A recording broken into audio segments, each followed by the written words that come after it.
Hello and welcome to another Intensive Care at Home and IntensivCareHotline.com live stream. Ask me anything, life support decisions, ICU decisions, tracheostomy decisions, mechanical ventilation, anything related to intensive care and intensive care at home. You can ask me anything. My name is Patrick Hutzel and I am your host of this show. I have been doing these live streams for a long time, and I also want to welcome our viewers that watch this on replay, as I know that not everyone can make it live.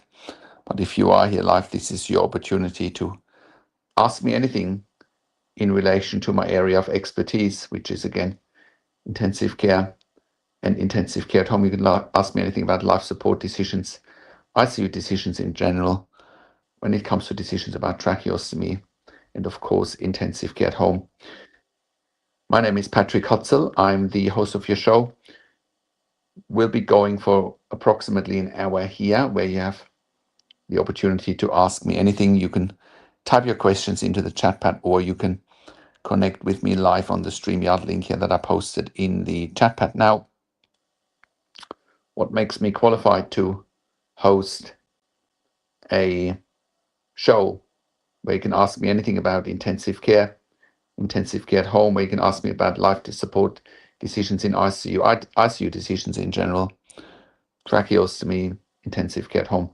I'm a critical care nurse by background, having worked in ICU and critical care nursing for over 25 years in 3 different countries, where I worked as a nurse unit manager for over 5 years in intensive care, and where I've been consulting and advocating for families in intensive care at IntensivCareHotline.com since 2013. I'm also the founder of IntensivCareHotline.com. I'm also the founder and managing director of Intensive Care at Home, and you can find more information at IntensivCareAtHome.com. With Intensive Care at Home, we're sending our critical care nurses into the home 24 hours a day as a genuine alternative to a long-term stay in intensive care, predominantly for long-term ventilated adults and children with tracheostomies, but also for adults and children on BiPAP, CPAP ventilation without tracheostomy, tracheostomy without mechanical ventilation, home TPN, home IV potassium, home IV magnesium, home IV antibiotic infusions, PICC line, central line, Hickman's line, as well as port management at home, nasogastric tube management at home, PICC tube management at home, pitch tube management at home, nasotracheostomy tube at home. We're also managing cough assist machines at home. We're providing ventilation weaning as well as palliative care at home.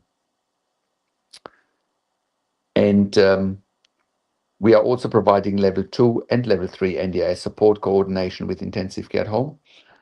We're also providing TAC and WorkSafe case management for intensive care at home. So, without further ado, let's go into today's questions that have come in during the week, and I just want to cover any topics that need to be covered. Also, if you like the content that I'm doing here, like the video, subscribe to my YouTube channel, comment below what you want to see next, what questions and insights you have. Share the video with anyone that can benefit from the information that I am providing here. and share the message far and wide. Now, I want to start with another unfortunate incident that came about in the last week or so, where the NDIS funding decisions have cost another life. And last week I spoke about Koa, the little girl that was also a victim of poor NDIS funding decisions. And that happened in Geelong in Victoria. I've made a video about that last week in this live stream where I talked about it. Now, there has been another NDIS participant death, unfortunately. And what happened here is that we were looking after a client earlier in the year with 24-hour nursing care, a client with myasthenia gravis, client on BiPAP, or client who was BiPAP dependent because of the myasthenia gravis, chronic pain, lots of opiates, lots of morphine, oxycodone that the client needed to stay pain-free, but also a lot of other health issues secondary to her disability, which would have been atrial fibrillation. She had pulmonary emboli in the past. She had diabetes. She had a gastric reflux. She had sleep apnea. She had quite a complex medical history, and she needed 24-hour nursing care. That was actually confirmed by an independent nursing assessment. And whilst we were able to provide 24-hour nursing care there earlier in the year, the NDIS completely ignored the independent nursing assessment. It's not our nursing assessment, it's coming from an independent assessor, and then removed the funding for nursing care. The day they removed the funding for nursing care, I highlighted the situation as an incident with the NDIS Quality and Safety Commission, saying that the client would be at risk of dying, that if 24/7 nursing care is not going to be reinstated.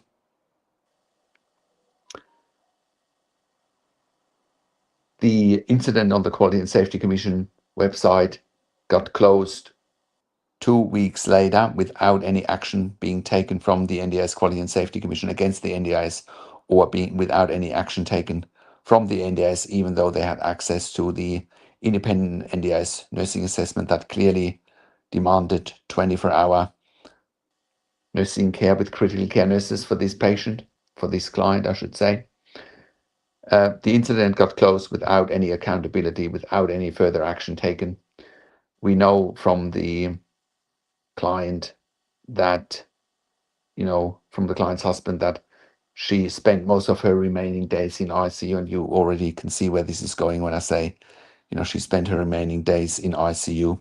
She passed away on the 15th of September, and just as we predicted, right? And she passed away in ICU instead of having quality of life at home. Or, in her situation as well, maybe quality of end of life. But irregardless, she certainly didn't want to stay in a hospital, didn't want to die in a hospital. And, the NDIS, once again, is making very poor decisions. Now, I will say this, the NDIS has come a long way, right?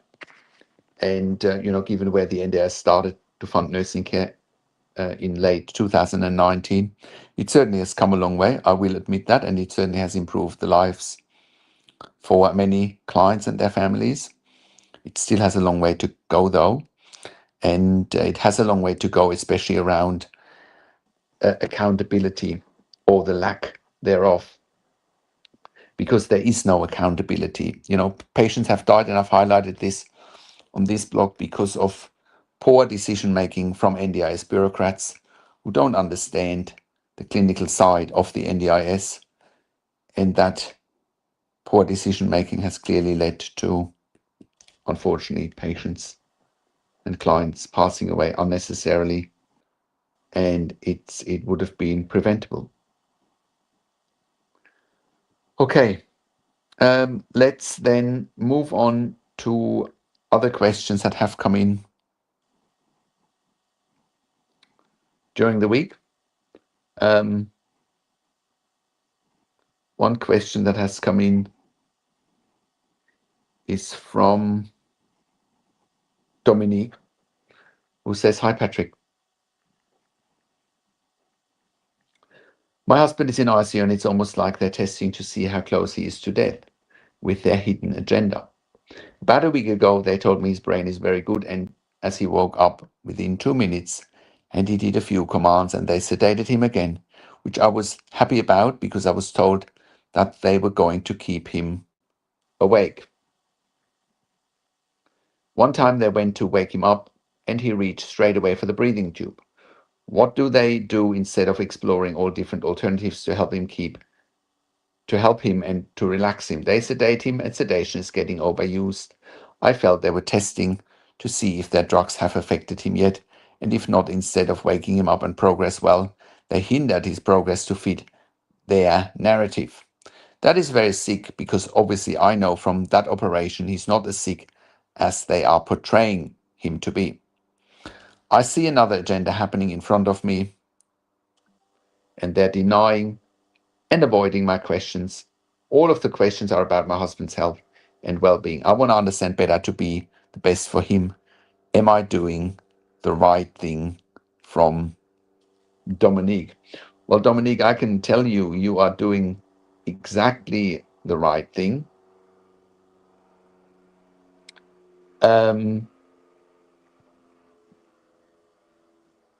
You are doing exactly the right thing by questioning, and what you need to do as a matter of urgency, and it's for all families, you need to get access to the medical records. I can't believe that families in intensive care continue to fly blind when their loved ones are in intensive care. You need to access the medical records as quickly as possible. What we are finding, because we are reviewing medical records all the time, we are finding that what intensive care teams are telling families is actually very different to what's being discussed in the medical records or what's being documented in the medical records, right? So it's a tricky one, but you need to have access to the medical records and you need to make your power moves here, by questioning. If you don't think you can make power moves, you have already lost. You can make power moves. One of those power moves is to get access to the medical records and get consulting and advocacy and get a second opinion. Right? So, and it is common that some ICUs overuse sedation and that you need to advocate. They overuse sedation and also opiates, right? And keep patients asleep in a coma for much longer than necessary. And here is why you need to counteract that as quickly as possible. Every day, your family member is in an induced coma for longer than necessary. They're rapidly deconditioning, rapidly losing muscles. And it is going to be much more difficult to wean them off the ventilator and the breathing tube if they're kept in an induced coma for longer than actually necessary, right? And unfortunately, what you are describing is very common in intensive care, and you're absolutely right to be asking these questions. ICU teams often overuse sedation because it makes patient management easier for them, but it doesn't always serve the patient's best interest. Sedation can delay waking up, delay ventilator weaning, and can even create the illusion that your loved one is sicker than they actually are. From what you're sharing, your husband has already shown signs of neurological responsiveness strength, which is very positive. When a patient tries to pull out their breathing tube, the first reflex of ICU staff is often to sedate and use opiates instead of addressing discomfort, anxiety, or communication needs. Alternatives such as pain relief, reassurance, repositioning, physical comfort, or even discussing early tracheostomy in some cases to make things easier are often ignored in favor of sedation and opiates. Unfortunately, this keeps families in the dark and feeds into the agenda of controlling the often negative narrative and the bed management process in intensive care. So it is, if you don't question here, with all of your might, you are fighting an uphill battle, and instead of using pain relief and sedatives, it could be as simple as, does your husband need his back washed? Does he need to be turned from his left right to his right side? Right? You may be surprised what you find just by doing what's common sense and what can be done with good nursing care. Right? Does he need a bed bath? Does he need mouth care? Does he just need someone to hold his hand?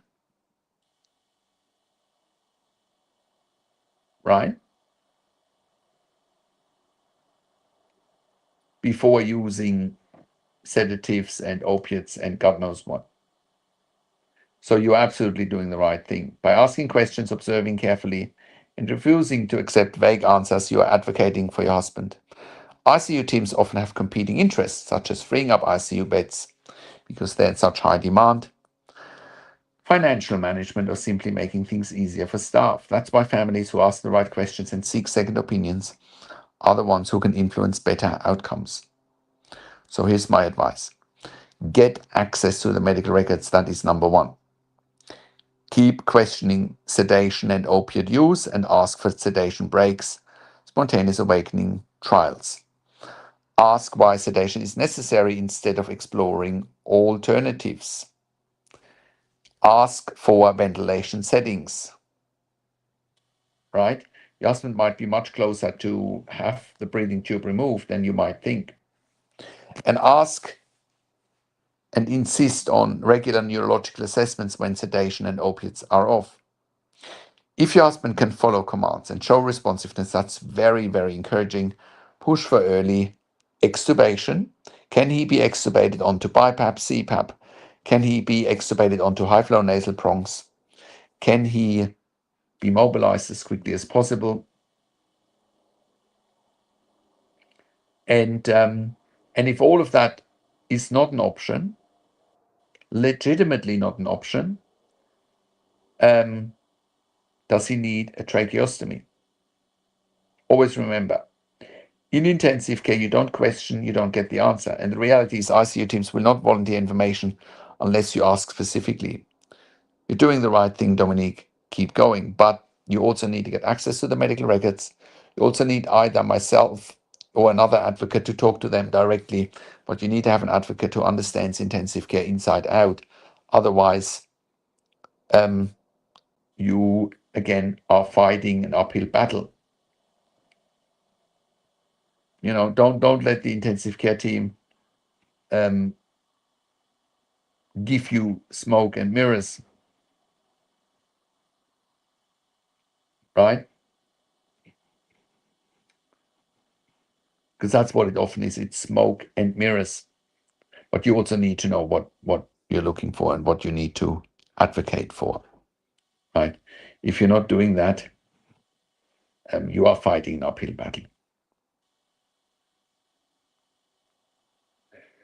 Okay, let's move on to the next question. But before I do that, if you have any questions, type them into the chat pad or simply connect with me live here on the StreamYard link. If there are no questions, I have the next question here from one of our members who says, "Hi, Patrick. I was wondering if you have any information about using a Passimure speaking valve with patients who have a tracheostomy. It sounds like a Passimure speaking valve would be beneficial with my dad's speech therapy and being able to talk. I do feel like my dad has been trying to speak to us as well and can't because of his current situation and because of his tracheostomy. I will also find out as soon as I speak to my mom tonight if he has had any speech therapy at this point. Thank you for all you do, and God bless, from Bridget." So, thank you, Bridget, for sharing this question. And it's a great and very important question that many families in intensive care care to ask. You know, I can't stress enough how important it is that you do ask the right questions, but I also can't stress enough how important it is for you to get access to the medical records, or if there's a delay, that you and I talk to the doctors and nurses directly so that I can ask a series of questions.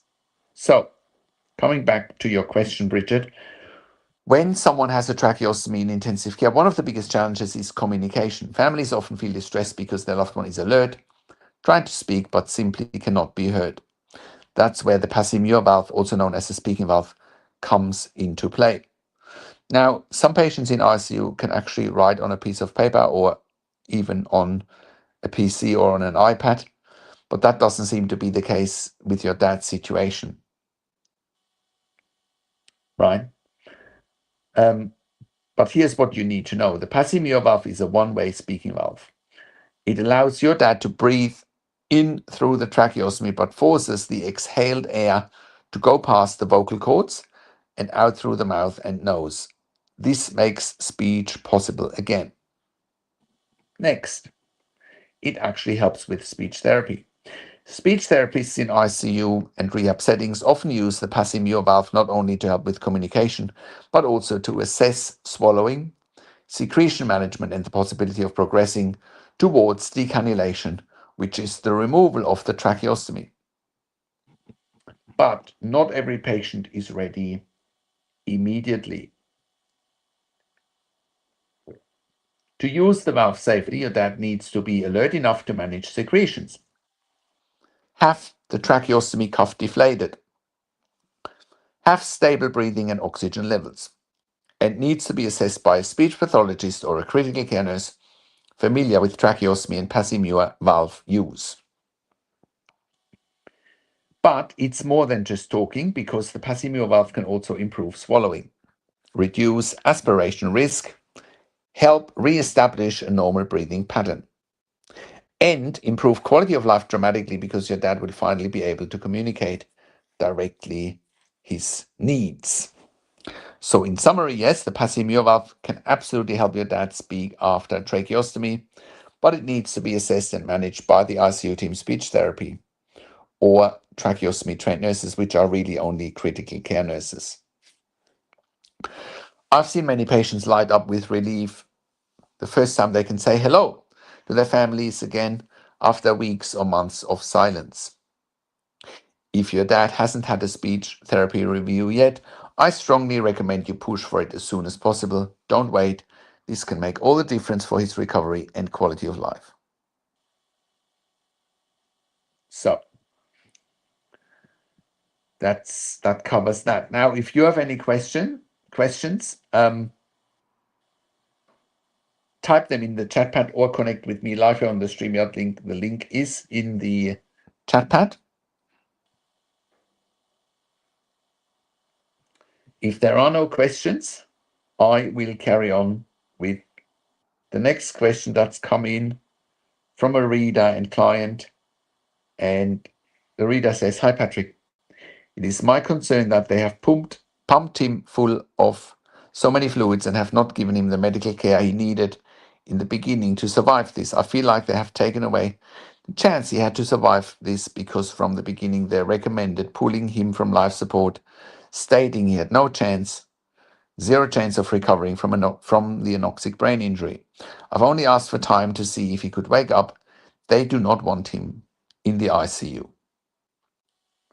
They have not made me feel his life is not worth fighting for from the beginning. And yes, I know that they have done a lot here medically, but my fear has been that underlying decisions have been made to speed up the process of his decline.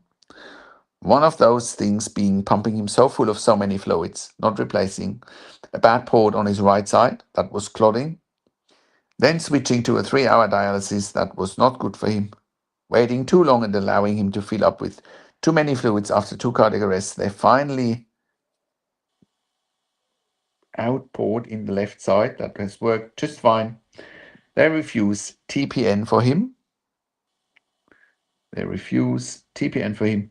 I've had comments from the nurses right after he came out of sedation saying he would have done waking up already, which I feel he was trying to do at that time. Other nurses have said that they don't like people in this condition hanging out here.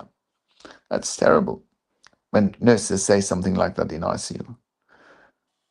Hanging out here? Who hangs out in an ICU? That's just ridiculous. Nobody's hanging out in an ICU. Patients go there because they need life support. They need medical treatment, urgent medical treatment. Families hang out there because they want to see their loved ones in a critical condition. No one's hanging out there. Anyway, the doctor stated we were not being pressured to remove life support and that it is not true, but we are. They have told us that we should remove life support and give medications to keep him comfortable. They leave us for a few minutes and come back for our decision. What should I do? From Bonnie.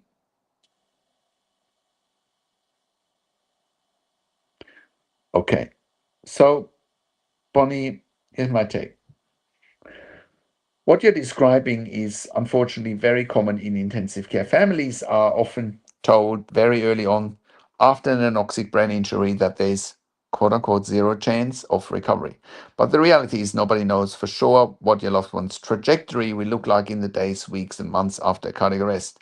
The intensive care team is looking at bed management, financial pressures, staffing, and other resources. Patients with brain injuries are often labeled as not viable early on, and then families are pressured into withdrawing life support under the guise of quote unquote comfort care.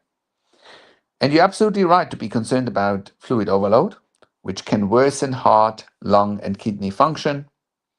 You should be concerned about dialysis mismanagement. Switching to short 3-hour dialysis instead of continuous dialysis is much more taxing on the body, is much more taxing on the blood pressure, and can be much more taxing on the kidneys themselves. Delays in inserting a proper port, which is causing unnecessary setbacks. Refusal to start TPN. TPN stands for total parenteral nutrition. It's also known as IV or intravenous nutrition because it is critical. TPN is critical if a patient cannot be fed via the gut. These are clinical decisions that directly impact your loved one's chances of recovery. And when nurses and doctors made comments such as, oh, he would have woken up already, or we don't like people in this condition hanging out here, it shows a bias that is not in your loved one's best interest. It absolutely isn't. So what should you be doing here? Well, first of all, do not give into any pressures. Right? That is so important that you do not give into any of the real or perceived pressures. Right? There's no need for that. You can make up your own mind, which you already have, right? You can and you should be making up your own mind of what to do next here. And you're doing great by saying, well, I'm questioning everything they are doing here, and rightly so.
I do apologize for this.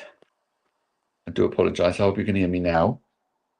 In any case, we were talking about, Bonnie challenging the intensive care team with her husband, and she's doing all the right things. But once again, I can't stress enough that any family in intensive care needs access to the medical records as quickly as possible, right? And clearly the ICU team is biased here for their own agenda and for their own agenda only in terms of what they're trying to achieve. You know, no one has spoken about BiPAP, CPAP, or extubating onto BiPAP or CPAP. No one has spoken about, stopping sedation. No one has spoken about maybe extubating onto high flow nasal prongs. Nobody has spoken about doing physical therapy, right? And helping this man to get off sedation, get off opiates, and moving towards extubation as quickly as possible. And do not give in to the pressures, because ICU is often trying to fast track a withdrawal of life support narrative. And you are absolutely right to ask for more time. Next, you need to insist on continued treatment. Demand appropriate dialysis, fluid management, TPN or nutrition, and the best possible medical care. Right? It's very simple. But also keep in mind that the biggest challenge for families in intensive care is that they don't know what they don't know. They don't know what to look for. They don't know what questions to ask. They don't know their rights, and they don't know how to manage doctors and nurses in intensive care. And that is really what 99.9% of families in intensive care struggle with. They don't even know that managing an intensive care team is possible if you have the right advice. But you need to do it from day one, and not just when things are happening and when you can't catch up or when you can't keep up with what's actually really happening. Also, challenge the prognosis. Nobody, and I mean nobody, can exactly predict neurological recovery at this early stage. Recovery from an anoxic brain injury can take sometimes weeks or months. Next, document everything, and I mean everything.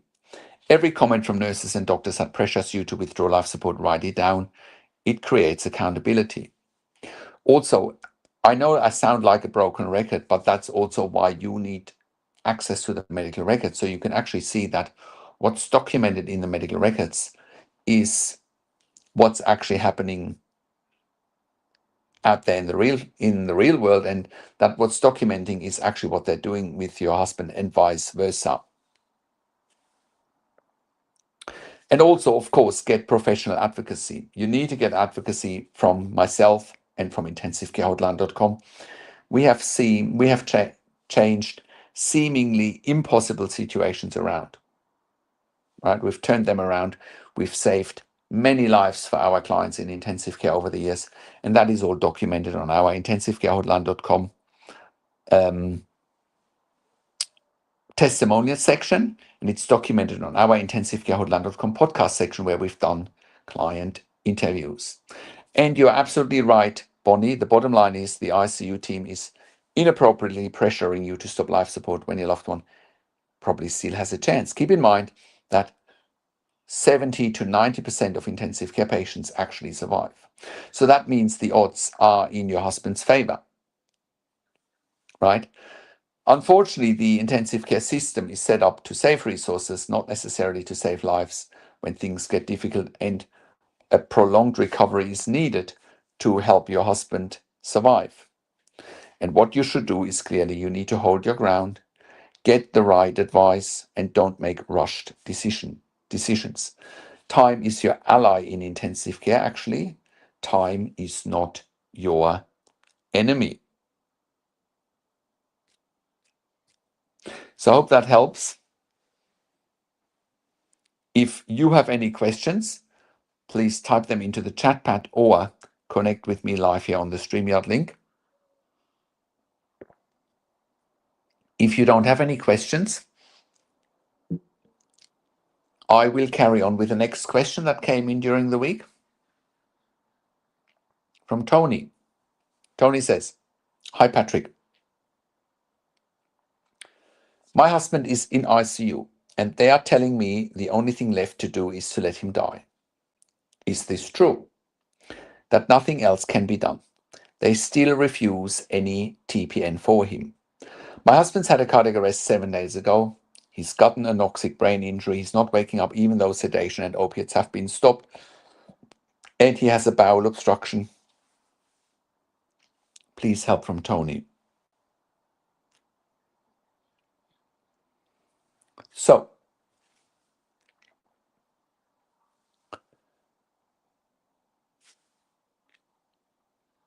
it's a situation I see all the time in intensive care, Tony. Families are being told there's nothing else we can do, and that the only thing left to do is to let your loved one die. Let me be very clear. When ICU teams are telling you this, it often has little to do with what is actually possible for your loved one's treatment and recovery, and has much more to do with bed management strategies. They want to free up ICU beds. Financial management, intensive care is very expensive, and they're operating on tight budgets. Staff and resource management, they don't want to allocate resources to long-term patients. The worst case scenario from an intensive care perspective is that a patient stays indefinitely with an uncertain prognosis and outcome. And that's exactly what your husband's situation is. It's uncertain and it's prolonged, and they don't want that. They also want to stay in control of the narrative who lives and who dies in ICU. They want to make that decision, right? And that's very inappropriate, right? Their job should be to save lives.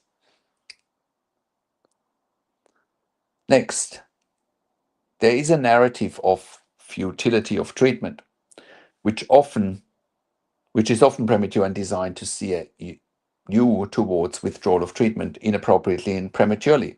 Once again, I can only repeat that 70 to 90% of intensive care patients survive. So the odds are in your family member's favor. So to sell you on a withdrawal of treatment is inappropriate, and the conversation should shift towards, okay, what is it that we can control here? Especially when the odds are in the patient's favor.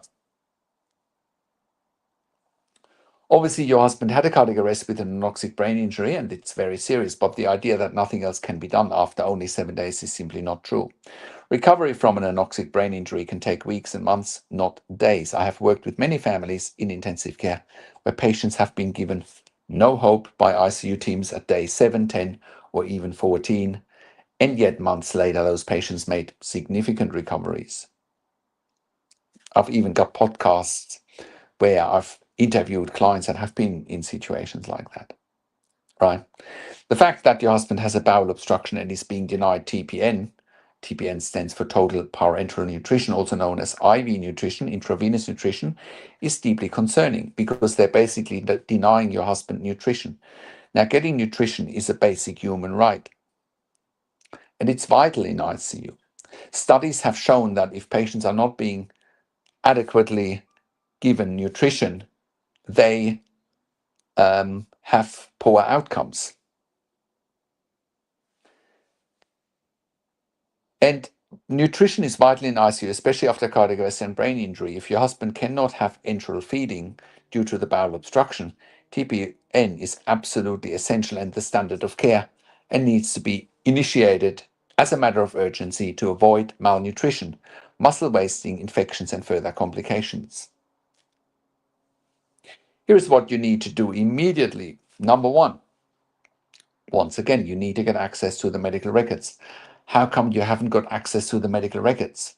How come if an ICU team is trying to quote unquote sell you an end of life that you are not getting access to the medical records? That's unbelievable. You can't afford that, not to have access to the medical records and check what's in there. Next, you need to push for TPN right now. This is a basic requirement if bowel obstruction prevents normal feeding. Get clarity on sedation and opiates. If they've been stopped, it can still take days or longer for a patient to wake up.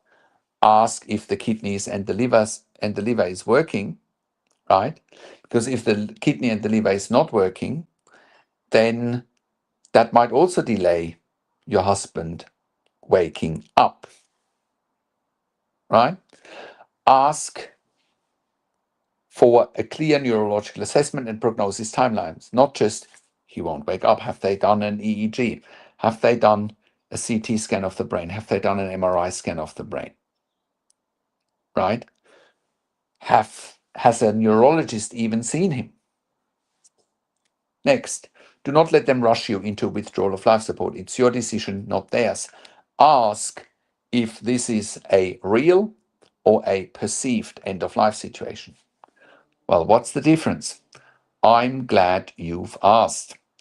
A real end of life situation is a situation where a real end of life situation in intensive care is a situation where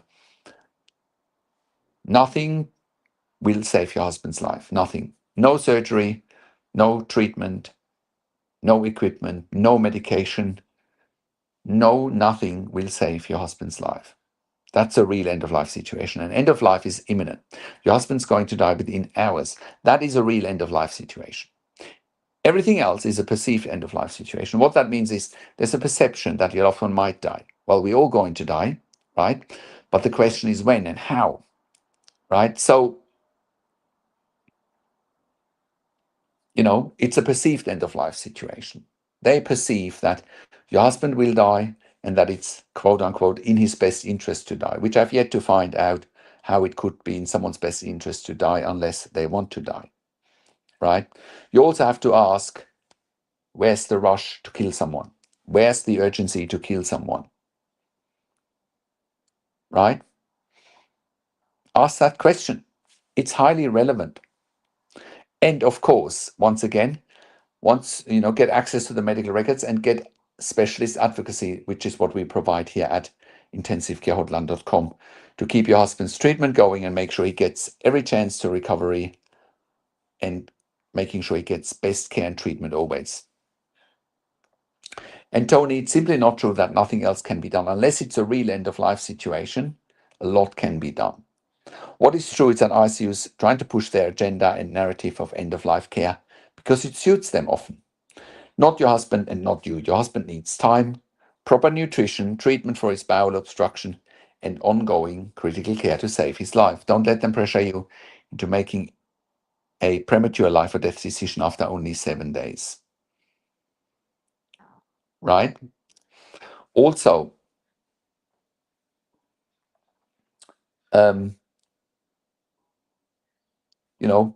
we have saved so many lives for our clients in intensive care over the years. You don't know what you don't know. And no one can force you to agree to kill your husband. No one. Right? So do not let them pressure you. Shift the conversation from them wanting to withdraw life support, shift the conversation to what can be done to help your husband survive. What can be done to give your husband the best care and treatment? Change the narrative. You can change the narrative, but you need to be proactive about it.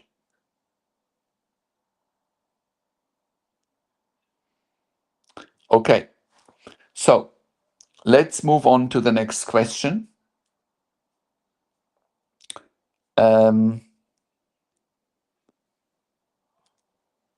Let's get on to the next question.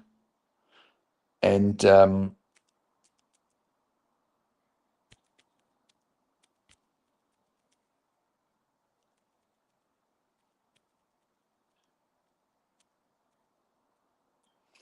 let's get on to the next question. So the next question is, it's quite a general question that we get. How long do you need mechanical ventilation after a lung transplant? That's a question we get all the time.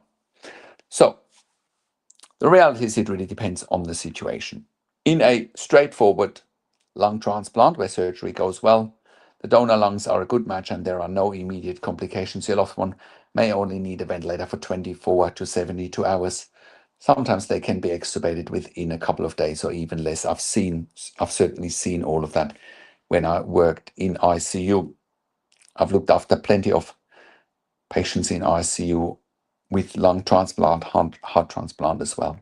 So I've seen those straightforward cases. Now let's look at another scenario. And patients can be out of ICU within 24, 48 hours. One of the biggest issues is often pain control. Having a lung transplant can be extremely painful, right? And one of the biggest challenges there is around pain management. But that can often be managed with an epidural. And patients again should be mobilized as quickly as possible so they can start rehabilitating as quickly as possible. I mean, that's the whole goal of getting a new set of donor lungs. So if the donor lungs are not perfect, which can be the case, your loved one may need ventilation for several days to a few weeks until the lungs start functioning optimally. Next, if there are complications such as primary graft dysfunction, bleeding, pneumonia, or rejection, then your loved one may need to stay on the ventilator for sometimes many weeks. And that could lead then to a tracheostomy as well. In some cases, patients require ECMO support, which is extracorporeal membrane oxygenation, which temporarily takes over the function of the lungs and sometimes the heart. If ECMO is needed, mechanical ventilation may be required for weeks or for longer. Once again, if the loved one can't be weaned off the ventilator within 1 to 2 weeks, a tracheostomy is often considered as the best option. That provides a safer and more stable airway compared to being intubated for too long. Now, here's what most families in intensive care don't know what options they really have. If your loved one ends up with a tracheostomy and ventilator dependency, ICUs often want to send them to long-term acute care, nursing homes, rehabilitation, LTAC in the US in particular. But that is not the best option. It's also not the best option that if your loved one ends up with a tracheostomy and ventilator dependency in ICU, there can also be the narrative of wanting to stop life support, right? In any case, the much better option is to bring your loved one home with ICU level care 24/7 provided by ICU trained and critical care trained nurses, which is exactly what we do at intensivecareathome.com. So you can go to intensivecareathome.com for more information, because families get their loved one out of intensive care, avoid nursing homes, and have real peace of mind at home. So, in summary, after lung transplant, ventilator time can range from 24 to 72 hours in straightforward cases, several days to several weeks with imperfect donor lungs or complications, weeks or longer if ECMO is needed or complications arise, and if a tracheostomy is required, especially in the long-term intensive care at home, is the solution to avoid ICU long-term or avoid other environments.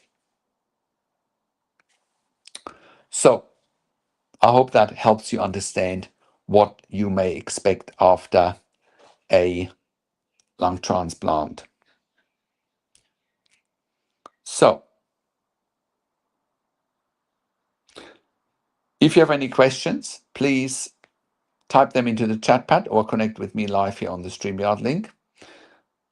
If you don't have any questions, I have another question from Dominique, who says, "Hi, Patrick.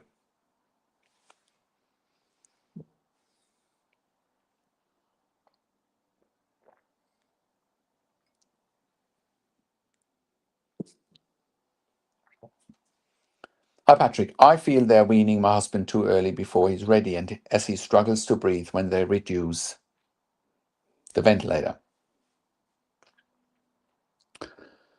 On the third day of testing my husband to breathe, I was there yesterday and he struggled even more. He didn't start breathing on his own. The nurse left the machine off for a while. I became highly anxious and worried.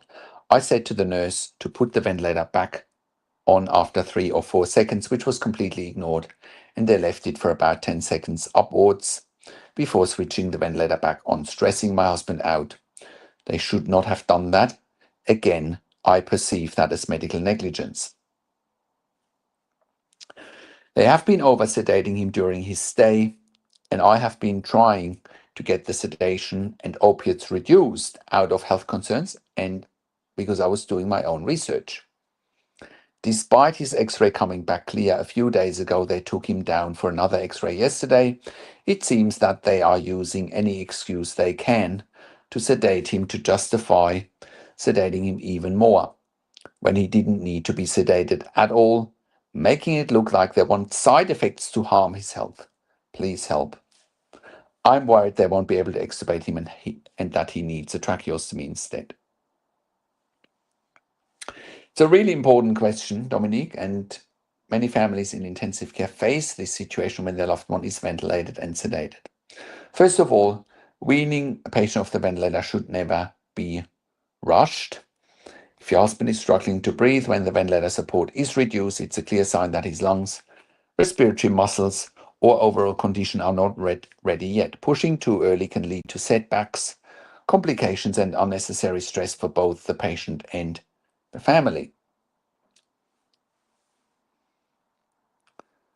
But also, like I said in my other questions earlier, you need to get access to the medical records, first and foremost.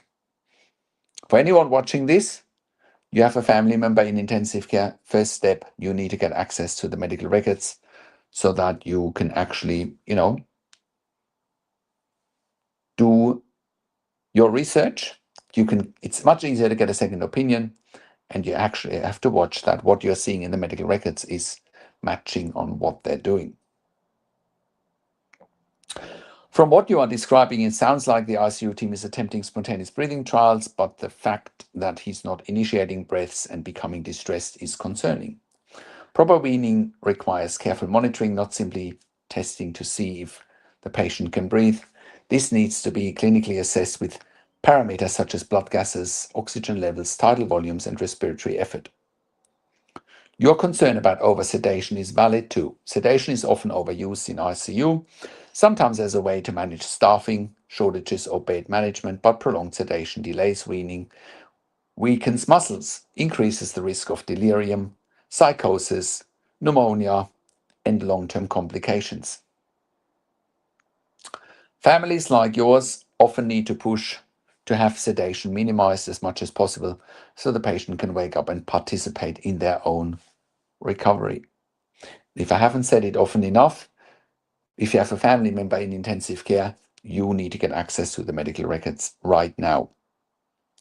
So, as for your worry about the tracheostomy, Dominique, you are right to ask that question. If a patient cannot be safely weaned off the breathing tube or the endotracheal tube within about 7 to 14 days, a tracheostomy should be considered. A tracheostomy has many benefits compared to prolonged intubation, including, but not limited to, increased comfort, no or minimal sedation and opiate needs, a much easier weaning process, lower risk of ventilator-associated pneumonia, better chances for mobilization and rehabilitation. Unfortunately, many ICUs push families into extubation attempts that are premature, or they delay the tracheostomy because of cost, staffing, bed management concerns, and other resource concerns. This is where you need to take control of the situation. My advice is, number one, who would have thought that? Get access to the medical records. Get access to the medical records right now. Ask the ICU team for a clear weaning protocol and clear weaning parameters and why they believe your husband is ready to breathe on his own. Get the current ventilator settings, right? Also very important. And compare them to yesterday's ventilator settings or the day before. And, compare them to tomorrow's then. It's like piecing together a puzzle. Demand to see arterial blood gases and the results and ventilator settings before and after weaning attempts. Ask directly if your husband meets criteria for a tracheostomy and why they might be delaying it. Ensure sedation and opiates are only given if absolutely necessary. It should not be given as a routine. So what you're experiencing is unfortunately very common. ICU teams often present their agenda first, which is bed management, cost, resources, whether it's staff or equipment, and also their narrative. And them wanting to stay in control who can live and die. It has to be best for your loved one, full stop. Only that is what matters. You must keep asking questions, get access to the medical records, get a second opinion, and not let them push you at all. You know, never let anyone push you. Never, ever. Do what's right for you and for your family and for your loved one. So, I'm going to wrap this up in a couple of minutes. This is your last chance to ask a question. If you need help, go to intensivecarehotline.com, call us on one of the numbers on the top of our website, or simply send us an email to support@intensivecarehotline.com with your questions. We also have a membership for families of critically ill patients in intensive care. And you can become a member if you go to intensivecaresupport.org, or if you go to intensivecarehotline.com and you click on the membership link. You can also read our testimonials at intensivecarehotline.com, and you can watch and listen to our podcast at intensivecarehotline.com, where we've done client interviews. With Intensive Care at Home, we are currently operating all around Australia, in all major capital cities, as well as in all regional and rural areas. We are employing hundreds of years of critical care nursing experience combined. We are employing hundreds of critical care nurses in general that work in the community. There's no other service provider that brings in a higher skill level than we do into the community in Australia. We're also providing level 2 and level 3 NDA support coordination. We're also providing TAC and WorkSafe case management in Victoria with Lucy McCotter. And, we can help you. We can help you whether it's with Intensive Care Hotline. We can help you whether it is with Intensive Care at Home. Also, if you like my videos, like the video, subscribe to my YouTube channel for regular updates for families in intensive care and intensive care at home. Click the like button, click the notification bell. Share this video with anyone that will benefit from it. Anyone who knows, who is in need of this information. Share it, and I will talk to you again next week, same time, 10:30 a.m. Sydney, Melbourne time on a Sunday, which next week will be 7:30 p.m. Eastern Standard Time in the US, because we are going into daylight saving here. 7:30 p.m. Saturday, Eastern Standard Time next week, which is 4:30 p.m. Pacific Time in the US next Saturday. Take care, look after yourselves, have a good week, and keep checking into my channel here. Take care for now.